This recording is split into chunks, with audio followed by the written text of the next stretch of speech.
Assalamu alaikum, dear doctors. In this video, I'm discussing about different lung sounds. And lung sounds are, we know that crackles or raves, ronchi, stridor, and wheezing. Now, what is crackles or raves? It is a fine, bubbling sound heard on auscultations of the lung, produced by air entering the distal airways and alveoli that contain serous or secretions.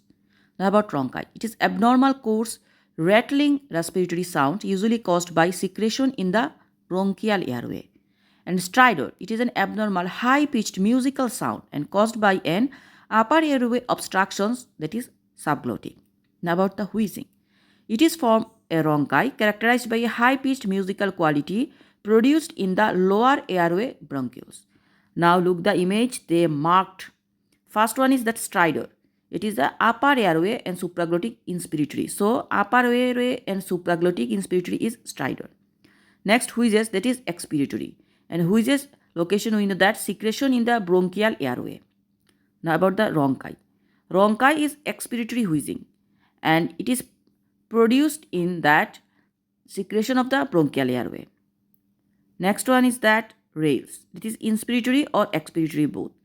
And crackles, that is inspiratory. So this is all about the lung sounds. Please do subscribe and share Dr. Imas Medicine YouTube channel. Thank you.